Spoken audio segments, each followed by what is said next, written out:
Selection संकल्प में आप सभी का स्वागत है। और हम लोग अब हम लोग टेस्ट सीरीज़ का जो थर्ड पार्ट है, जो कि फाइनल पार्ट होगा आज का, हम लोग करने जा रहे हैं। तो इससे पहले हम लोगों ने क्वेश्चन अटेम्प्ट किए थे 100 तक अटेम्प्ट कर चुके थे 51 से। आज हम लोग 101 से करने जा रहे हैं, 150 तक करेंगे। ठीक है, तो बने रहिए और अपने सारे जो भी अटेम्प्ट कर रहे हैं क्वेश्चन, उनका स्कोर कमेंट करके ज़रूर बताइएगा। तो फर्स्ट क्वेश्चन पे आते हैं हम लोग। फर्स्ट क्वेश्चन है हमारा, चैनल को लाइक कर ले और वीडियो को क्या करना है, लाइक कर देना है। चैनल को सब्सक्राइब करना है और वीडियो को लाइक कर देना है। तो चलिए आगे बढ़ते हैं। फर्स्ट क्वेश्चन हमारे पास में मेजर माइनिंग रीजन से। मेजर माइनिंग रीजन से क्वेश्चन बहुत बार आता है, हमेशा आते हैं। मैचिंग का क्वेश्चन आ जाएगा, पेयर आ जाएगा। पेयर कौन सा हमारा करेक्ट है ना। पेयर मैचिंग का आ जाएगा, मैचिंग्स के आ जाएंगे, अनमैच्ड आ जाएगा। तो बहुत सारे ये 4-5 फॉर्म के क्वेश्चंस बनते हैं इससे। तो पहला है हमारा क्वेश्चन, कौन सा मेजर माइन है। आयरन ओर का है, ठीक है। गोल्ड माइन का भी पूछता है, ठीक है। और आयरन का है, कॉपर का है, स्टील का है। तो ये कुछ फैक्ट जो हमारे मेटल्स हैं, प्रिकेशियस मेटल्स हैं, उनके बारे में हमेशा आते रहते हैं। तो बताइए कौन सा मेजर माइनिंग है। ये जो कारागंडा बेसिन है, ये कारागंडा बेसिन ये हमारा किससे है। ये कारागंडा बेसिन जो है वो कोल बेल्ट है। क्या है? कोल बेल्ट है। कोल बेल्ट है। कहाँ की है ये कोल बेल्ट?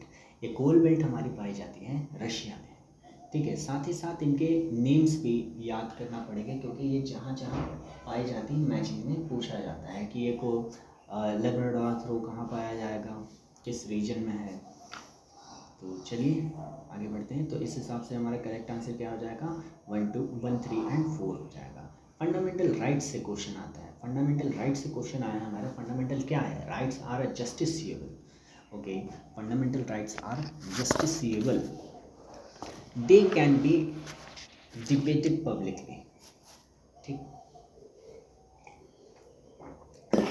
सेकंड है they can not be debated in public. क्या मतलब है इसका? तो मूल अधिकार जो होते हैं, फंडामेंटल राइट्स हैं, ये क्या है? It means that court can be approached to them to get them implemented. मतलब जो फंडामेंटल राइट्स हैं, इनको लागू करने के लिए न्यायालय की शरण ली जा सकती है, न्यायालय जा सकते हैं। संविधान के इन 12 से लेकर 35 अनुच्छेदों में क्या बताया गया? 12 से 35 तक की मूल अधिकारों का हमको यहाँ पे वर्णन मिलता है, यानी कि मेंशन है। तो ये क्या है? Fundamental right court can be approach to get them implement. Sterilisation happens, process happens. तो किस लिए होती है स्टेरलाइजेशन प्रोसेस? होती है हमारी, बताइए, water purification, salt purification, prevention of a green house gases, making a base and acid more active. So इसका आंसर है वाटर प्योरिफिकेशन, ठीक है। किस लिए यूज़ किया जाता है? वाटर प्योरिफिकेशन से। कैसे होता है ये? क्लोरोनाइजेशन इसमें होता है, ओजोनेशन होता है और अल्ट्रावायलेट रे से होता है। इसमें होता है क्या है कि इसमें हार्मफुल जर्म्स जो होते हैं उनको रिमूव किया जाता है। इस प्रोसेस में हार्मफुल जर्म्स को रिमूव करते हैं। Question number 104 assertion and reasons है। पढ़िए एक बार और बताइए। वीडियो को पॉज करिए, इसका आंसर देने का कोशिश करिए। वीडियो को पॉज करेंगे तभी ये क्वेश्चन आपको सही जवाब दे सकता है। थोड़ी बहुत भी अगर इकोनॉमिक्स का थोड़ा बहुत भी नॉलेज होगा इस तरह का, तो आप लोग कर ले जाएंगे। अब देखो क्या लिखा है, असर्शन क्या दिया गया हमें, increase in expenditure on a public project is most important. क्या दिया है? इज मोस्ट इम्पॉर्टेंट स्टेप है to be taken the economic recession. Recession होता है, रिसेशन के टाइम पे क्या क्या हो सकता है? रिसेशन के टाइम पे देखो बिल्कुल ही सब कुछ, मतलब बिल्कुल इन्फ्लेशन हाई हो जाती है, और सेविंग्स जैसे कम हो जाती हैं, इन्फ्लेशन बहुत ही ज़्यादा हो जाएगी, महंगाई बढ़ जाती है जिसे इन्फ्लेशन बोलते हैं। तो इसमें क्या होगा, अगर इंक्रीज कर दिया जाए एक्सपेंडिचर को पब्लिक प्रोजेक्ट्स में, ठीक है, रीज़न क्या है, इंक्रीज करने को बोल रहा है, public expenditure encourages production growth and help in capital formation. तो पब्लिक एक्सपेंडिचर अगर बढ़ेगा, पब्लिक एक्सपेंडिचर अगर बढ़ेगा तब होगा क्या, इससे कि वर्क होगा, ठीक है, पब्लिक में काम हो, काम कौन करेगा, वर्कर्स करेंगे और भी लोग करेंगे, पब्लिक करेगी। तो वो पब्लिक करेगी तो उनको कुछ हम लोग सैलरी देंगे, सैलरी देंगे तो ये क्या हो जाएगा, ऐसे ही क्या हो जाए, फ्लो बनता जाएगा, सैलरी आएगी, वो कुछ खरीदेंगे, ठीक है, अपना परचेजिंग पावर उनमें आएगी, फिर वही होगा, फिर वर्क होगा, फिर परचेजिंग पावर बढ़ेगी। तो इसी तरह से क्या होगा, ये बहुत ही इम्पॉर्टेंट हो जाता है पब्लिक प्रोजेक्ट्स में एक्सपेंडिचर करना गवर्नमेंट का। तो इसीलिए दोनों क्या है हमारे करेक्ट हैं। नेक्स्ट क्वेश्चन पे आते हैं। 105वें नंबर पे हमारा क्वेश्चन है, बताइए विच of the following district is not benefited bye Betwa canal. Betwa canal से कौन सच है, ये तो डायरेक्ट फैक्चुअल बेस्ड क्वेश्चन है, बहुत बार आता है ऐसा क्वेश्चन कि बेतवा कैनाल है, बताइए कौन, झांसी है, हमीरपुर, जालौन। बांदा डिस्ट्रिक्ट नहीं है, बांदा डिस्ट्रिक्ट नहीं है, क्या बांदा डिस्ट्रिक्ट नहीं है, ठीक है। अब अच्छा मुझे बताइए बेतवा जो रिवर है वो कहाँ से ओरिजिनेट होती है, कहाँ से निकलती है ये, करेक्ट क्रोनोलॉजी, बहुत मोस्ट फेवरेट क्वेश्चन है क्रोनोलॉजी का, हमेशा PCS जैसे एग्जाम में बहुत बार आता है। बाबर ने जो भी युद्ध लड़े थे उनका क्रम क्या होगा, सही बताइए। चंदेरी, घाघरा, खंडवा। तो चंदेरी कब होता है बताइए, एक याद रखना, क्या याद रखना है, चंदेरी को याद रखना, चंदेरी 21 कब, चंदेरी 21, चंदेरी कब होता है, 21 जनवरी, कब, 21 जनवरी 1528, ठीक, ये कब होता है चंदेरी, 21 जनवरी 1528 चंदेरी। फिर घाघरा कब होता है, घाघरा का युद्ध कब होता है, घाघरा का युद्ध होता है 5 मई 1500 आप कब, 5 मई 1529, ठीक है। तो खंडवा का युद्ध कब होता है, खंडवा का युद्ध होता है 17 मार्च 1527, कब, 17 मार्च 1527 को होता है, किसका, खंडवा का 1527, ठीक है। तो 5 में इतना, तो इसका क्रोनोलॉजी ऑर्डर कौन सा बन जाएगा, क्रोनोलॉजी ऑर्डर हमारा बन जाएगा ऑप्शन नंबर सी, यानी कि 3, 1 and 2। अच्छा कौन सा पहले आया, ये भी तो है, कौन सा पहले आया भाई, तो देखो पहले कौन सा आया हमारा, 28 वाला या 27 वाला, खंडवा आया, ठीक है, के आ जाएगा पहले, के आ जाएगा, ठीक है। फिर क्या आ जाएगा हमारे पास 28 वाला, KCG, ठीक है, KCG याद रखिए, KFC या KFC होता है, बस यहाँ पे F की जगह पे क्या है, G है। आगे consider the following statement, Lucknow योजना is related to development of road. बिल्कुल, लखनऊ योजना जो थी वो हमारे किससे संबंधित है, हमारा रोड डेवलपमेंट से। Uttar Pradesh state road transport corporation was formed in June 1972, absolutely. National parachute training कहाँ पर है, आगरा में है। तो हमारे ऑप्शंस क्या हो जाएंगे, तीनों बिल्कुल सही हो जाएंगे। आगे आइए, आगे आते हैं क्वेश्चन नंबर 100 कौन सा है, 8 है। क्वेश्चन नंबर 108 है, जो फेस्टिवल है कौन सा, बजहर जो है किसके द्वारा मनाई जाती है, कौन सी ट्राइब है जो सेलिब्रेट करती है, तो बताइए थारू है, बक्सा है, खरवार है या फिर सर्बिया है। तो कौन सा हमारा करेक्ट आंसर क्या हो जाएगा, थारू जनजाति है। तो थारू जनजाति हमारी क्या सेलिब्रेट करती है, बजहर मनाती है, ठीक है। अच्छा थारू विकास यानी कि थारू डेवलपमेंट प्रोजेक्ट कब आता है? कौन सा? थारू डेवलपमेंट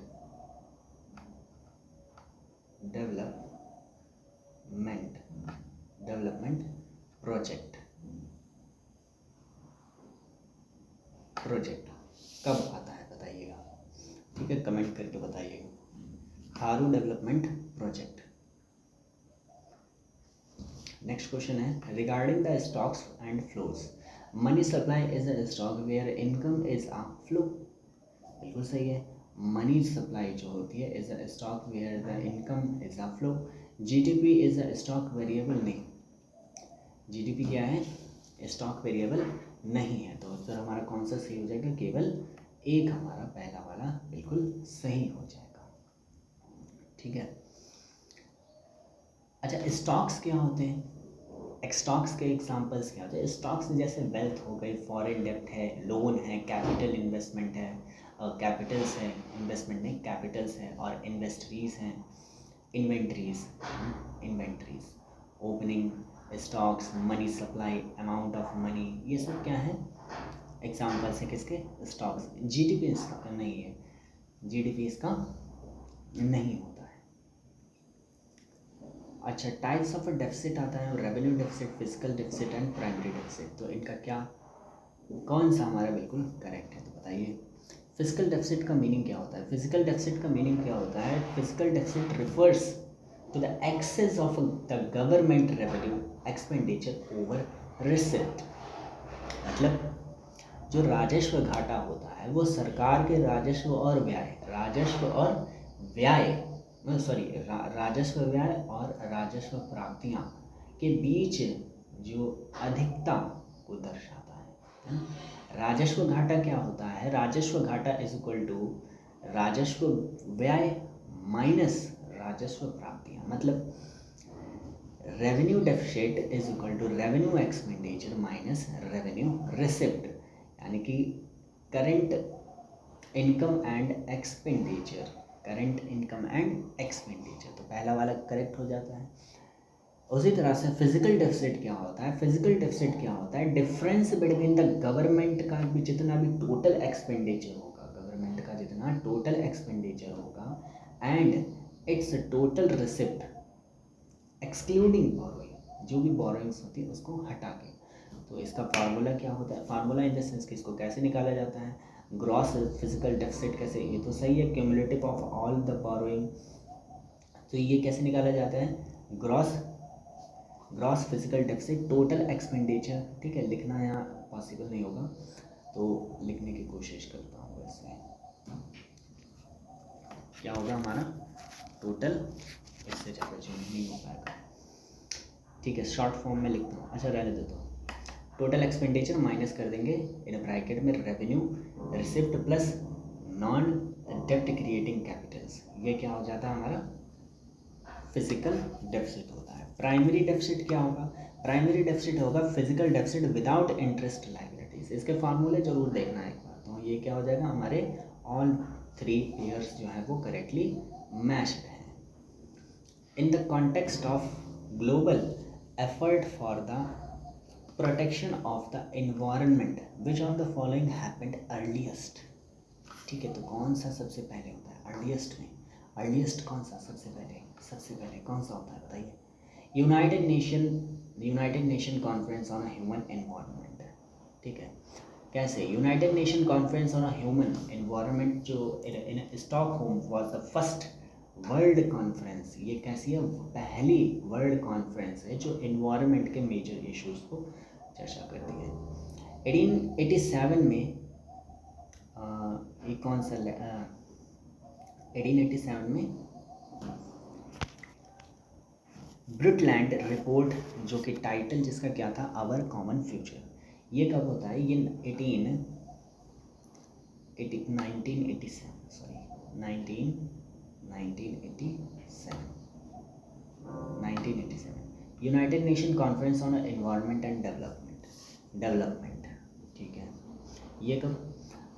1992 में। कब? 1992। और क्योटो प्रोटोकॉल बहुत बार आया है एग्जाम्स में, इसकी डेट जरूर से याद कर लीजिए कि Kyoto protocol most important 11 December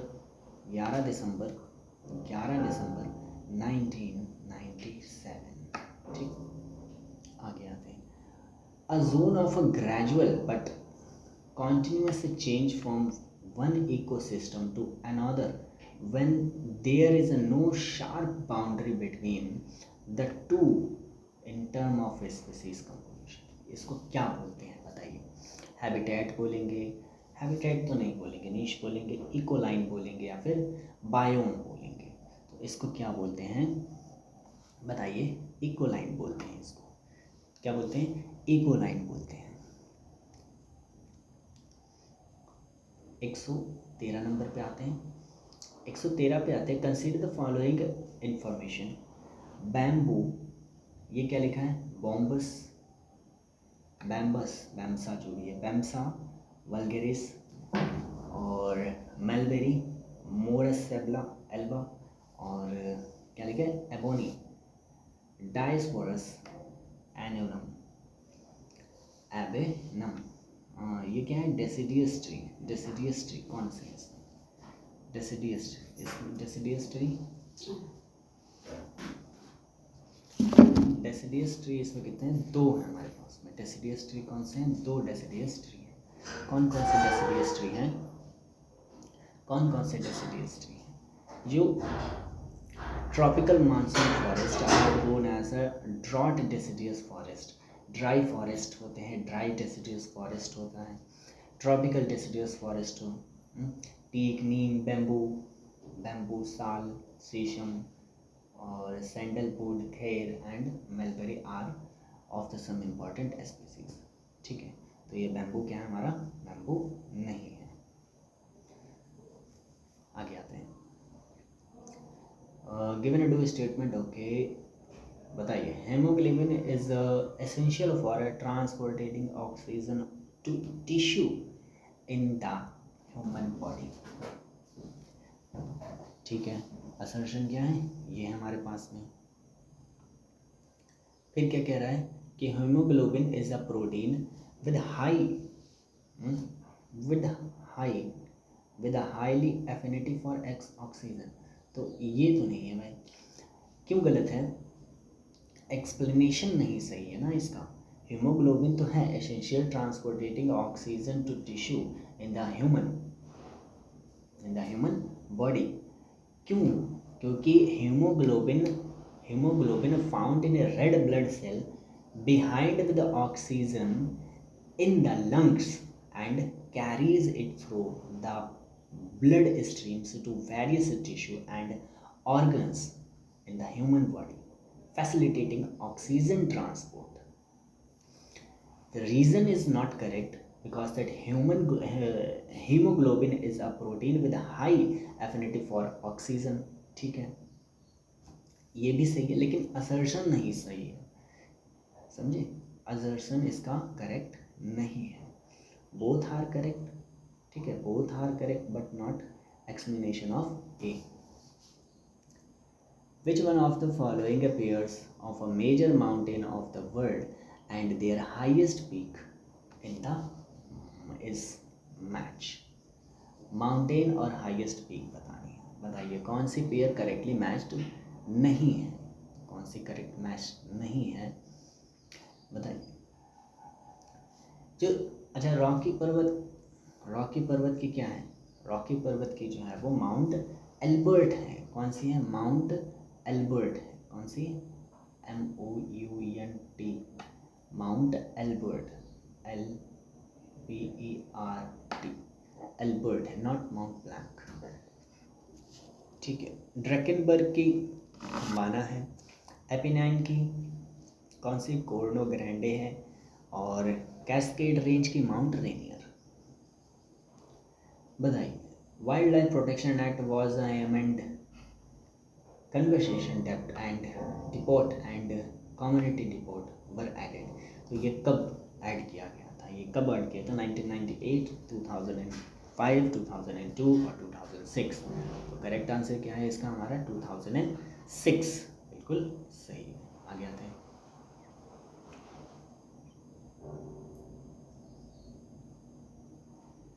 which of the following included under the Bharatmala project. जो भारतमाला प्रोजेक्ट आया था बहुत ही ज़्यादा चर्चा में था, न्यूज़ में रहा। तो भारतमाला प्रोजेक्ट आखिर है क्या? Border and international connectivity road, international connectivity, ठीक है, क्या है? International connectivity. और फिर क्या है? Coastal and port. भाई भारतमाला प्रोजेक्ट है जो, उसके लिए तो दूसरे connectivity, coastal and port connectivity नहीं, economic corridor connectivity and connectivity road, बिल्कुल। और क्या है? टेलीकम्युनिकेशन कनेक्टिविटी रोड, बिल्कुल ये भी सही है। तो हमारे कौन से सही हो जाएंगे? ए और 1 2 और, अरे नहीं भाई ये नहीं, एक सेकंड, ये तो सही है ना? फिर से आते हैं, ठीक है। ये border and international connectivity road बिल्कुल है हमारे पास में। अच्छा, कोस्टल एंड पोर्ट कनेक्टिविटी, ठीक है, कोस्टल लाइंस को जो है पोर्ट से कनेक्टिविटी तो करेंगे, बिल्कुल सही है, ठीक है। और इकोनॉमिक कॉरिडोर भी बनाना था, इकोनॉमिक कॉरिडोर्स भी बनाने हैं, लेकिन इसका कम्युनिकेशन से क्या लेना देना? कनेक्टिविटी, कम्युनिकेशन, टेलीकम्युनिकेशन में कनेक्टिविटी रोड नहीं। आगे आते हैं, पॉल्यूटेंट है और इफेक्ट। देखो, कैडमियम, बेंजीन, कार्बन मोनोऑक्साइड और फ्लोराइड्स। बताइए क्या होता है? बेंजीन, कार्बन मोनोऑक्साइड से ब्लड कैंसर नहीं, बेंजीन से होता है ब्लड कैंसर। इफेक्ट करेगा बेंजीन, यानी कि बी का क्या है? 3, तो हमारा पहला कट जाएगा, ये भी कट गया, ठीक है। अब क्या है?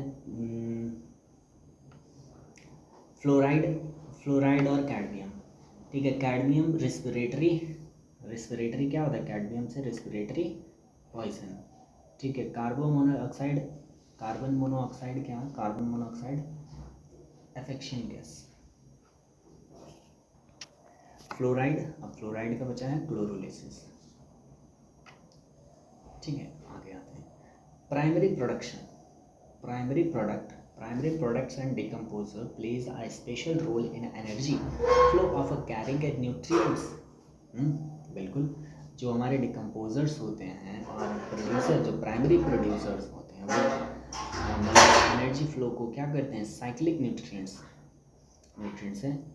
Among the biological component of the ecosystem, primary products are at the entire point of a decomposer are at the exit point। Decomposers are at the exit point, बिल्कुल। तो ये क्या है? दोनों बिल्कुल हमारे सही हैं कथन, क्योंकि ये जो है पारिस्थितिकी तंत्र के जो जैविक घटकों में प्रवेश द्वार पर प्राथमिक उत्पादक हैं ये, ठीक है। मतलब कि ये जो प्राइमरी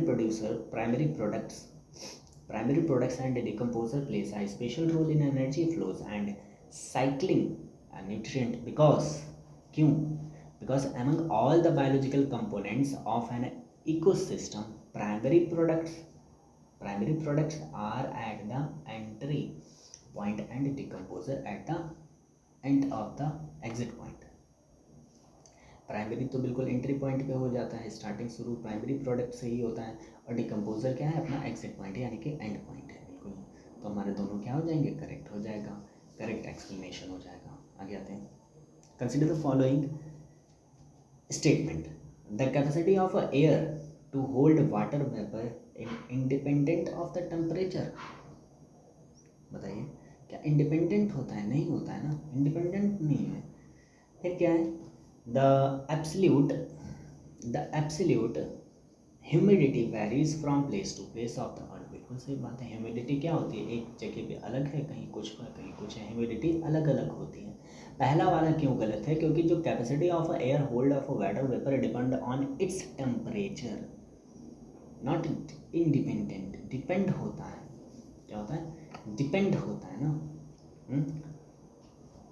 ठीक है। वार्मर एयर क्या होती है? जो गर्म हवाएं होती हैं, क्यों? क्योंकि वार्मर एयर यानी कि जो गर्म हवा है वो अधिक ज़्यादा मॉइस्चर को होल्ड करेंगी, और ठंडी जो होती है वो कम करती हैं, कूलर एयर को होल्ड कम करेंगी।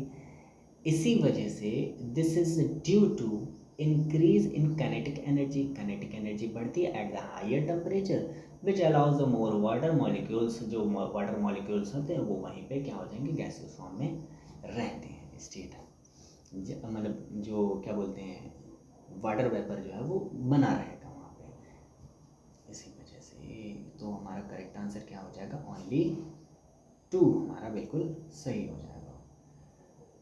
Which of the following gas are considered the greenhouse gases contributed global warming? Methane तो हमारा पक्का है, ठीक है, तो क्या है हमारे पास में 2 तो है। अब जिसमें जिसमें 2 है वो सही हो जाएगा, तो मतलब ये गलत हो जाएगा। सी वाला ऑप्शन हम क्या कर देंगे, कट कर देंगे। फिर क्या है हमारे पास में, नाइट्रस ऑक्साइड बिल्कुल, क्लोरोफ्लोरोकार्बन, कार्बन, ये तो सभी हो गया हमारे पास में। तो चारों क्या है हमारे क्या है, ग्रीन हाउस गैस। आगे आते हैं। बताइए, कंसीडर द फॉलोइंग स्टेटमेंट, ठीक है, किसके लिए, how many of above countries share the land border with DRC, यानी कि डेमोक्रेटिक रिपब्लिक ऑफ कांगो से बनाती है। Central Africa Republic, African Republic, south Sudan, Tanzania और जाम्बिया। तो बताइए कौन सा करता है। तो सेंट्रल अफ्रीका भी करता है, साउथ सूडान भी है, तंजानिया भी है और जाम्बिया भी है। ये तीनों के मतलब चारों के चारों ही शेयर करते हैं। आगे आते हैं। Consider the following the entities, bacteria, fungi, pollens और mites. How many entities given above to biological contents